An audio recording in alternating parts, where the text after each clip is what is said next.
All right, welcome to another edition of the Wildcast, your podcast for the 24/7 Sports, WildcatSportsReport.com here. I am Brad Allis on the Wildcat Tax Hotline. We've got your co-host for the evening, Brad Allis. How you doing tonight, Brad? Not too bad. Big day, so I know we got to get to it. That's right. Breaking news tonight on the Wildcast.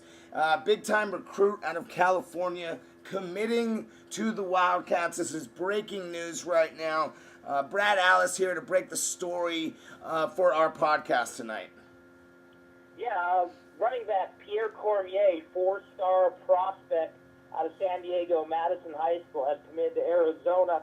He visited earlier in the week with several of his teammates, and he pulled the trigger. Looks like he may have pulled the trigger between two-a-days this morning sometime. But he commits to Arizona, probably going to wind up being one of, if not the highest-rated recruit of the bunch. Big day for the Wildcats. What does this mean, having a recruit like this sign? What is the impact for the program? You know, at this point, it just shows that there is some faith in what Rich Rodriguez is doing. And what I think it really shows is there's faith in his offense. One of the reasons Cormier has liked Arizona throughout the process is his high school runs a very similar offense, that read option attack. Theirs is considered more like Rich Rodriguez's than maybe more like Oregon's, and he loves it. He feels comfortable. Several of his teammates have said they feel comfortable in it, and, sure enough, he commits. We'll also be talking a little bit, 24 hours ago, his high school teammate Lee Walker, a wide receiver, also committed. So I think it's showing that there are a lot of guys, especially in the West Coast, who believe this offense is a very good fit for them, and, it's a selling point for Rodriguez and the Wildcats. And you mentioned his high school running a similar offense. How does his high school team utilize him as a player, and how will that translate to the collegiate level? Well, he's kind of a workhorse guy for the team. He gets the bulk of their carries.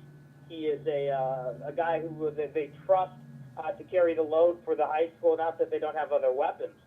But he is a very solid running back guy, again, who's a four-star prospect. And if you look at the 24/7 composite rating, he's almost across the board a 90 ranking, which is a pretty high four-star prospect.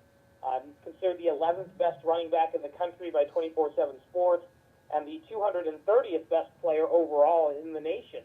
That just tells you that he is well regarded. I mean, he's an elusive back. He can do different things, whether it's run between the tackles, get outside, be used as a receiver.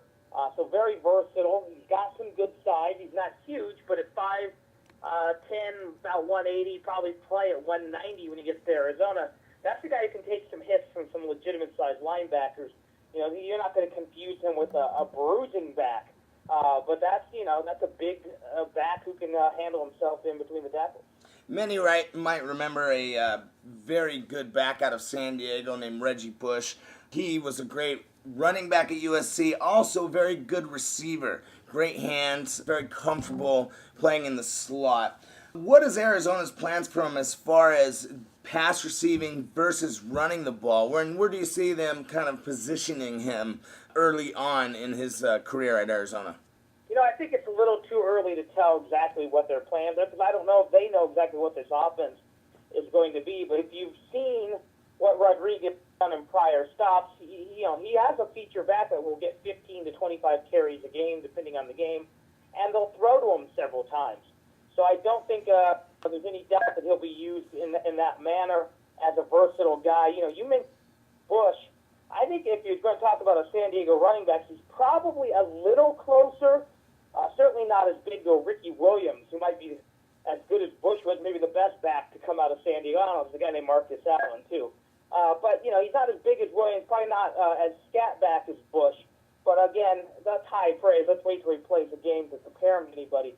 But I think he compares favorably to Kadeem Carey. I mean, they're similar size, similar skill sets, and really almost a similar ranking coming out of high school. Cormier's a little higher rated, but that will happen when you play in San Diego as opposed to Tucson. But that's the kind of back he kind of reminds me of, whereas Carey can go inside, can bounce it outside. Carey can catch the ball. Carey's very happy being a workhorse back, and I think that's kind of what you're going to see Cormier be. Maybe the heir apparent to Carey if they will only play a year or two together. Well, and you somewhat led into my next question, Brad. Is Cormier good enough right now to impact Carey and compete with Carey for playing time early on in his career at Arizona? It's way too early to tell. Obviously, though, the type of back with his good size, with his good pedigree, that can come in and push for playing time right away. The good news is Arizona's got a nice little stable of running backs. They may not need him to have a big role. I think in a perfect world, they'd love to redshirt him and have him for 4 years, only 1 year when Carey's a senior, and then give him the ball full time after that. But we'll see. And if he's good enough to come in and push for carries, that's a good thing, because I think we all believe, although Carey's still unproven as a feature back, we all believe he has the makings of a legitimate Pac-12 runner. So we'll see, then again, if he can do that, then you don't need Cormier to come in. But if he's not, and Daniel Jenkins isn't, then you're going to need him next year to try and come in and push for carries right away. Now, he's not the only good running back in the class. They also have the Green kid out of the LA area. So that gives you two nice backs in this class, plus they have some smaller backs from the Phoenix area who may end up being a slot-type receiver. So they've kind of loaded up on that position, because although they have a nice stable, no one's really proven out of that group. I mean, we all like what we saw from Carey, but if you look at his overall numbers, they're nowhere near being a feature back. Daniel Jenkins has not been able to stay healthy. Greg Nwoko is going to move on after this year, so there's still some room for guys to come in and steal carries away. We think Kadeem Carey's going to be the man, but let's wait until, let's not crown him until it's time to crown him.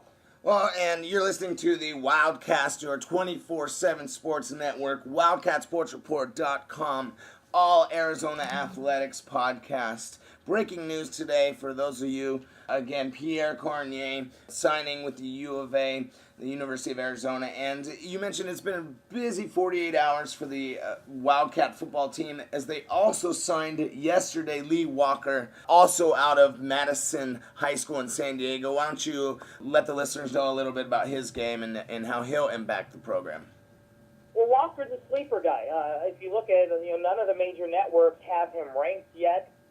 He's still a guy who's being evaluated, but Arizona saw something they liked in him, offered him pretty early in the process, and now he comes in and verbally commits. So again, he and a couple others from Madison High School were in town Monday and Tuesday. He committed before leaving town, whereas Cormier waited 24 hours. Walker, though, he's got decent size, very athletic, pretty good speed. Can play a slot receiver type position, also be used as a kick returner, punt returner. And he kind of fits just that athletic, versatile player that Rich Rodriguez is trying to stock up on. He could also play defensive back. And it would not be a shock to see if he has moved to defensive back, even when he first gets here. Arizona's already moved some guys around in the first few days of fall camp. A guy like Brian Harper, who was recruited to play receiver, possibly even take some snaps at quarterback if they didn't like some of the guys they had. He's playing defensive back. Patrick Von Wasser, who was a redshirt freshman receiver who had a pretty good showing when he was healthy in camp, he got moved to defensive back. A lot of guys don't have set positions yet in this offense or defense, but that's what Rodriguez likes: athleticism, versatility, and speed, and that's what Walker brings. So it's hard to say what he'll do. Obviously, when you're a guy who doesn't even have a ranking on August 1st, you're probably not a guy you're counting on to come in and start or even contribute as a freshman, but you never know. That's kind of been Rich Rodriguez and his staff's MO. Find the guys other people haven't spotted. If other people are hung up on technique, well, as long as he's fast enough and athletic enough, they're going to bring him in, and that's what they saw in Walker. And I think it's really a testament to what Rich Rod's trying to do as far as recruiting. Dotting, looking at the grander scheme of things, the big map, you're going to see, instead of a concentration of dots in the Phoenix and Arizona area, a little bit in California, you're seeing it all over, but definitely California is a huge state. Rich Rod knows it. Everyone knows it. If you don't tap into that at the University of Arizona, you're going to have issues no matter what your ties are in the East Coast. So it's nice to see that a couple commits, especially a big-time commit out of California, is taking notice of what Rich Rodriguez is doing here in Arizona. Speaking of Rich Rod in Arizona, first camp, now had a few days and practices to look at how things are going. What's your overall impressions, Brad? I know Rich Rod the last couple of days has not been real happy, but he also says that they kind of hold themselves to a higher expectation, so it's really hard to be happy. But you're seeing a lot of guys moving around, getting experience in different positions. One thing he's trying to breed is competitiveness. They do a lot of one-on-one board drills where they get to match up offense versus defense and kind of count the wins. They'll have 4, 5, 6 competitions going on, and Rodriguez will just go down the line, first guy, second group, third group, and declaring the winner, trying to get the guys pumped up. He wants guys who want to play football, who want to compete, who don't like losing, just kind of like he is. And he creates, these drills. It's a common drill. We've all done it if you've played football. But they do it as a competition. And as he says, it has something to do with football, but how often in a game do you get to line up and go right at a guy one-on-one, face-to-face? No, the angles are different. But it just kind of breeds the competition, gets the juices flowing to start practice, and gets the guys in the right frame of mind. That's the thing I like. It's all about competition, all about tempo, all about hard work, and in a weird way, all about love of the game. He doesn't want guys who are just collecting a scholarship. He doesn't just want guys who are playing because they're good at it. He wants those guys who live the game, and that's a lot of what they're looking for. A lot of these two-star guys, these unranked kids, are guys who just love football and were just looking for a chance. And I think if you really look at the overall attitude of Rich Rod, you can really tell how he has evolved since the years at Michigan. Yes, still wants to be intense. Like you mentioned, the one-on-one drills, wants to do some hitting, see who's the toughest, who's mentally prepared. But also, you can tell he's doing things slightly differently than he was at Michigan. Not as rushed. He knows he's being watched and monitored. And I think that you can really tell the evolution of Rich Rodriguez, the coach, just from this first training camp at Arizona. We all know that coaches are a different breed. They don't eat, they don't sleep half the time. They are manic when it comes to their profession. And a guy who's been an offensive genius like Richard Rodriguez is going to be manic in the application of that offense that very first year. And I think you've really seen a different side of him if you compare him to Michigan. The overall, like I mentioned, he knows he's being watched.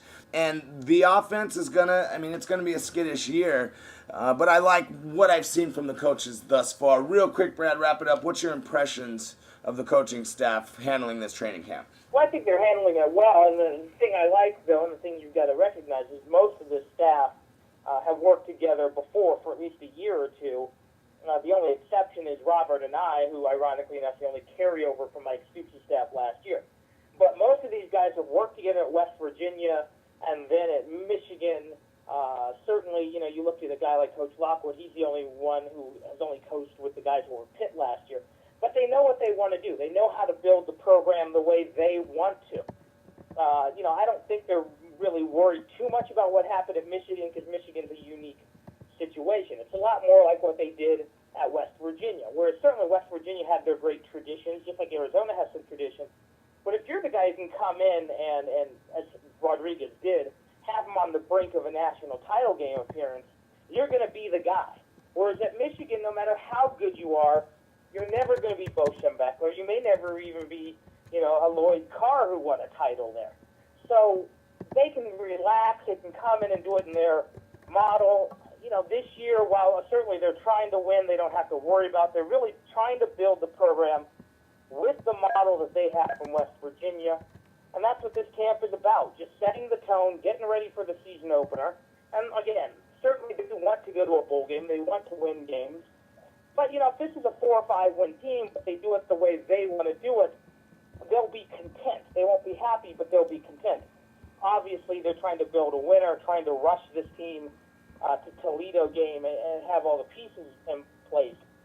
But better yet, they want a year from now to be a team that they think can contend at least for that second place finish in the Pac-12 South. Brad, how many people, average fans, know who Don Nehlen is? outside of the state of West Virginia, not many. Let's hope that no one remembers who Mike Stoops is either. The better comparison might be Dick Tomey. Nealon, I think, was more consistent than Tomey. But realistically, if you look what those guys did, each had a few huge seasons, but never could do that year after year. Let's hope somewhere in this scenario, maybe Larry Smith was Arizona's Bobby Bowden. Point I'm just trying to make is let's hope that this is a start to a new era. And comparing a lot of the football program in Morgantown was probably a little more successful than that of Arizona over the last 20 years. But not a lot of people really know Don Nealon and consider Rich Rodriguez probably the furthest out coach. Most fans could probably, especially on the East Coast, know the last two coaches not because of what they did on the field, but rather of the scandal that has been at Morgantown in West Virginia. Not just Rich Rodriguez's scandal, but the whole Bill Stewart and Dana Holmgren thing that happened after that. So I think, though, this fresh start for Rich Rodriguez is great. The comparison between Arizona and Morgantown, a lot of similarities. And he won't have the pressure or have to be looking over his back like he did at Michigan the whole time. So he understands that the urgency doesn't have to, the urgency is now, don't get me wrong, but he doesn't have the pressure he had on him like he did in Michigan. And very little programs offer that, and certainly not the one down in Tucson at the U of A. So it will be interesting as we will be monitoring more fall camp as it continues. This has been another episode of the Wildcast. For Brad Allis, I'm Canyon Allis. You've been listening to the 24/7 Sports at WildcatSportsReport.com. And we're not done for the week, as look for another podcast in just a few days.